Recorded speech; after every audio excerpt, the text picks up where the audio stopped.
नमस्कार, स्वागत है आपका। मैं हूं आपके साथ सरगम पंत श्रीवास्तव और आप देख रहे हैं प्रार्थना हो स्वीकार।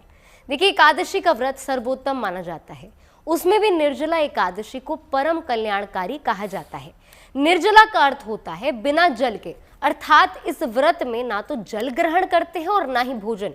ये व्रत भगवान विष्णु और माँ लक्ष्मी को समर्पित है। देखिए, मान्यता है कि इस निर्जला एकादशी का व्रत करने से साल की सभी एकादशी का फल मिल जाता है। कहते हैं इस दिन व्रत, उपवास और हरि कीर्तन से महापुण्य की प्राप्ति होती है। इसीलिए आज हम आपको निर्जला एकादशी की महिमा और महत्व बताएंगे, साथ ही जानेंगे निर्जला एकादशी के दिव्य उपाय। तो चलिए करते हैं आज के कार्यक्रम की शुरुआत।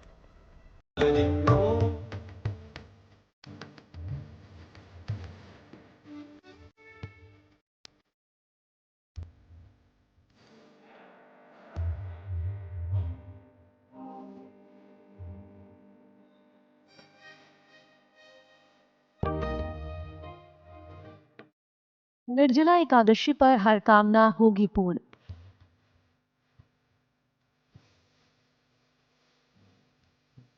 भीमसेनी एकादशी है दिव्य प्रभावों से परिपूर्ण। भगवान लक्ष्मी नारायण की उपासना से मिलेगा वरदान। धर्म, अर्थ, काम और मोक्ष से होगा आपका उत्थान।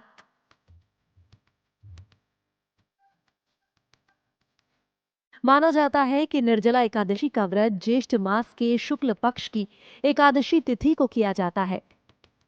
मान्यता है कि एकादशी का व्रत करने से मानसिक एवं शारीरिक स्वास्थ्य में सुधार होता है।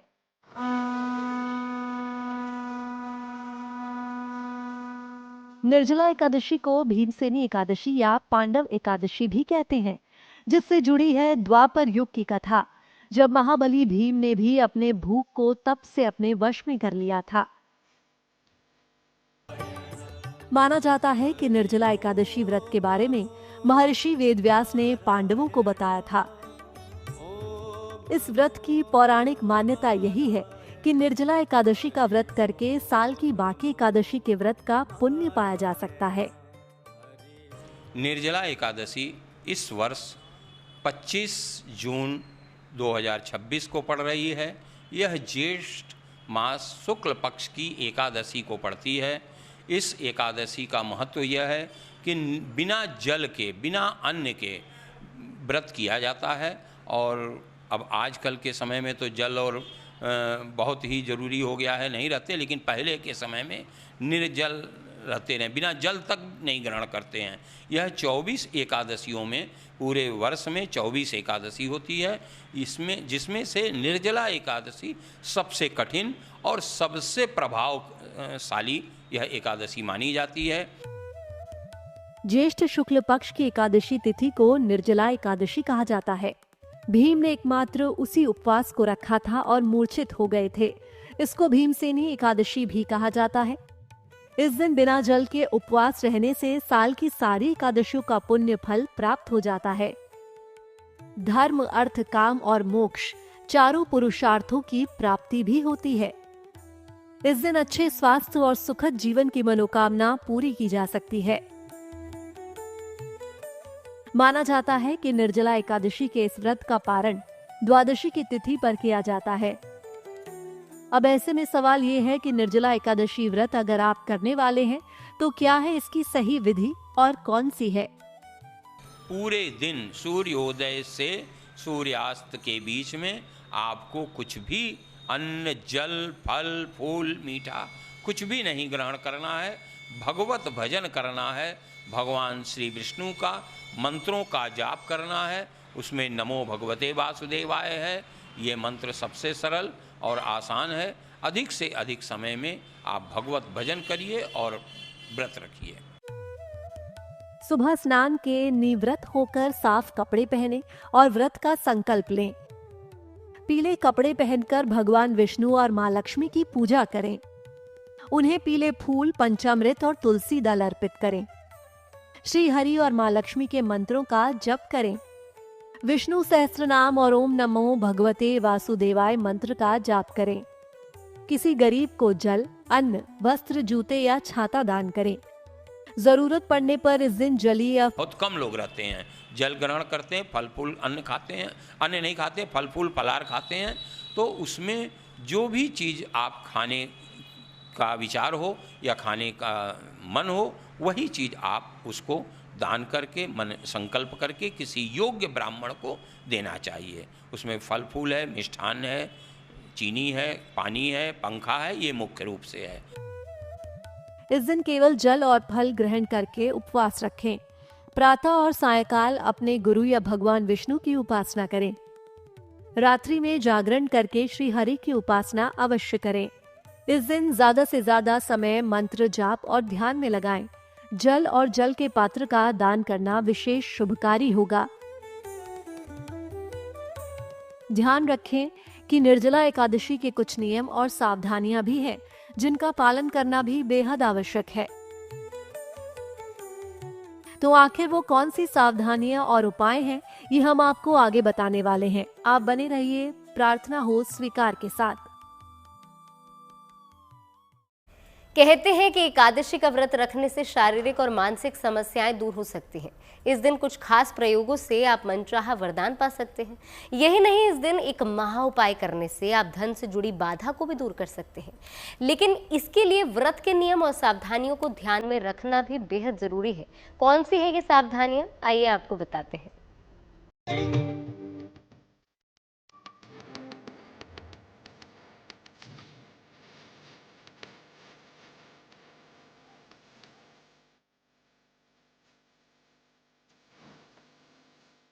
जप तप और दान की पुण्यतिथि।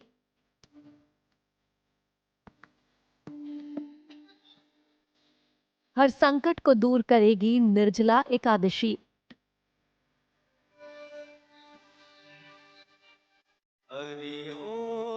जीवन में खुशहाली और समृद्धि लाने वाला व्रत। विधि विधान से किए पूजन से मनोरथ होंगे सफल। माना जाता है कि इसी प्रतापी व्रत से भीम को धैर्य और अनुशासन मिला। सुखों को त्याग कर संकल्प को पूर्ण करने की सिद्धि मिली। महर्षि वेदव्यास और मधुसूदन का मार्गदर्शन मिला। इस व्रत से जुड़ी जो सबसे प्रामाणिक कथा मिलती है वो कहती है, महाभारत काल में महर्षि वेदव्यास ने पांडवों को एकादशी व्रत की महिमा बताई थी। कथा कहती है कि भीम कभी भी भूखे नहीं रह सकते थे। उनका शरीर अत्यधिक भोजन से ही तृप्त होता था। इस पर भीम ने वेदव्यास से पूछा कि मैं तो एक प्रहर भी भूखा नहीं रह सकता। तब महर्षि ने भीम से कहा कि आप साल में ज्येष्ठ माह की शुक्ल पक्ष की एकादशी पर निर्जल व्रत करें तो साल की सभी एकादशी का पुण्य फल मिलेगा। भीम ने न केवल व्रत का संकल्प किया बल्कि बिना खाए व्रत भी किया। अगले दिन सूर्योदय होने पर भीम पांडवों को मूर्छित मिले।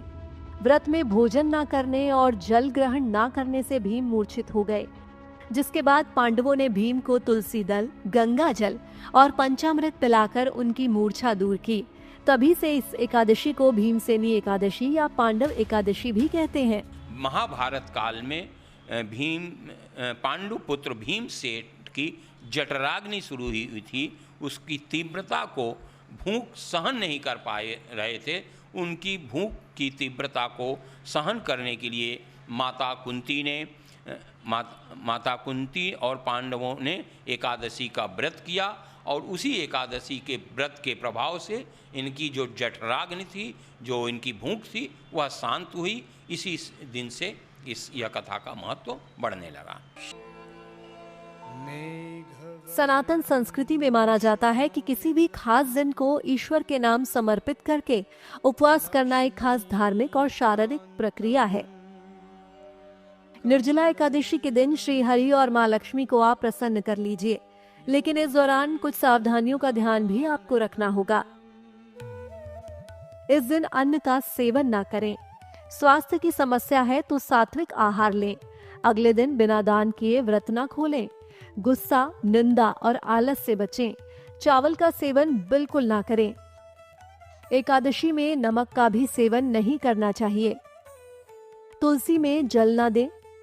निर्जला एकादशी में सर्वोत्तम दान की विधान है। एक घड़ा होना चाहिए, उसमें शीतल स्वच्छ जल होना चाहिए। कुएं का जल हो या आपके हैंडपंप का जल हो। उसके बाद अगर नहीं मिलता है तो नल का भी जल चले, साफ़ सुथरा होना चाहिए। उसके ऊपर कुछ मिष्ठान्न होता है, मौसमी फल आजकल के समय आम है, खरबूजा है, ये सब उसके रख करके, और पंखा, हवा करने के लिए पंखा, ये सब चीज़ें निर्जला एकादशी में दान की जाती हैं। माना जाता है कि निर्जला एकादशी पर एक खास उपाय से आपके ऊपर माँ लक्ष्मी की कृपा भी बरस सकती है। ज्योतिष के जानकार मानते हैं कि ये दिव्य एकादशी आपकी धन संबंधी बाधाओं को भी दूर कर सकती है। गौर से देखिए उपाय। एकादशी के दिन एक सफेद रंग का शंख खरीदें। इसमें गंगा जल भर लें और श्री हरि के चरणों में डालें। इसके बाद उस शंख से 3 बार ध्वनि करें। शंख को धोकर पूजा के स्थान पर रख दें। घर में धन आता भी रहेगा और बचत भी होती रहेगी। निर्जला एकादशी पर श्री विष्णु और माँ लक्ष्मी की विधि विधान से पूजा करने वाले व्यक्ति की सारी मनोकामनाएं पूर्ण हो सकती हैं। जानकार ये दावा करते हैं कि जिसने लक्ष्मी नारायण को प्रसन्न कर लिया, उसे फिर जीवन में किसी भी प्रकार का संकट नहीं रहता, क्योंकि श्री हरि जगत के पालनहार हैं। वो सर्वव्यापी हैं, हमारे अंतर मन को जानने वाले हैं। तो क्यों ना इस शुभ तिथि पर उनकी कृपा का लाभ उठाया जाए, जिससे आपका जीवन परमेश्वर की छत्र छाया में बीत सके।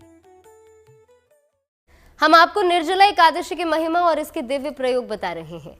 देखिए, एकादशी का व्रत का पारण द्वादशी तिथि पर पूरा होता है, तो चलिए ऐसे में आपको बताते हैं निर्जला एकादशी व्रत का समापन आखिर कैसे करें। मान्यता है कि निर्जला एकादशी मन को निर्मल करने वाली है, मन को नियंत्रित कर कर्तव्यों के प्रति सचेत करने वाली है। हम सभी जानते हैं कि एकादशी के दिन पूजा होती है श्रीमन नारायण और मां लक्ष्मी की।